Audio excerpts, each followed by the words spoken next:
Assalomu alaykum, hurmatli obunachilar, hurmatli do'stlar. Bugungi sotuvga chiqqan joyimiz Uralgan arkasında Mexabayartinni yanında joylashgan 4 etajli domni ikkinchi etajında 2 xonali kvartirani sotuvga chiqdi. Qana esa ichkari qismi bilan ko'rishib, tanishib chiqsak. Neyse, ikinci etajımızdan yetib geldik. Joyimiz o'rta podyezdda joylashgan. Joyimizning eshiklari ham minen demir eshik. Podyezlar ham akkuratniy.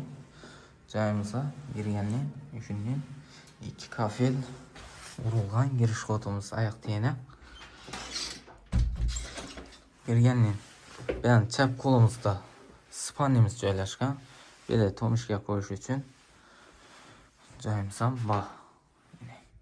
Joyimiz shupa qilib kelan chiqib, kraskalanib, akkuratniy bo'lib turibdi. Yanimiz zalimiz, kuxni, sanuzel, hojatxonasi. Ben spanidan başlaydan olsak, spanimizde mebel texnikalari hamma narsasi qoladi. Oyoqdagi g'ollar ham qoladi. Bo'lgani plastina podanliklari olib ketiladi. Joyimizda katyollar ham, отоплениялар ham bor. Cho'yin batareyalardan qo'yilgan ajoyib bo'lib, aynalar akvayna, podagonliklar ham bor joyimizda. Joyimiz pataloqlar ham kraskalanib, oqlanib turibdi, akkuratniy bo'lib.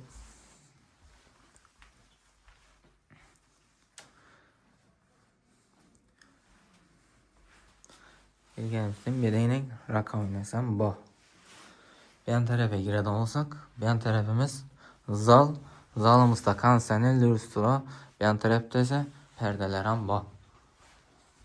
Hemen barcha jihozi bilan sotiladi. Televizorlar ham minen ajoyib televizorlardan qo'yilgan. Bo'lgan ko'rpa döşeklari ketadi. Qolgan hammasi qoladi. Kiyimini olib chiqib ketadi ekan. Bahasam arzon. İkkilemci kredit asasından satılır joy. Ben taraf hojatxona.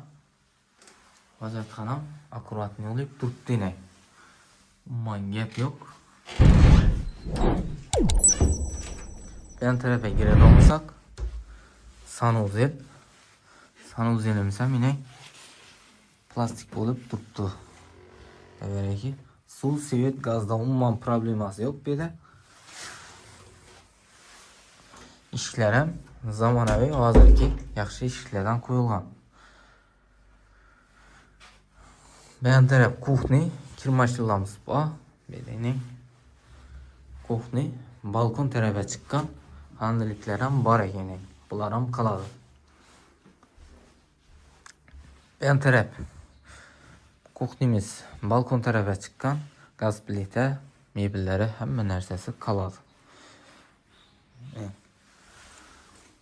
Gazımız ham ajoyib bo'lib yanadi.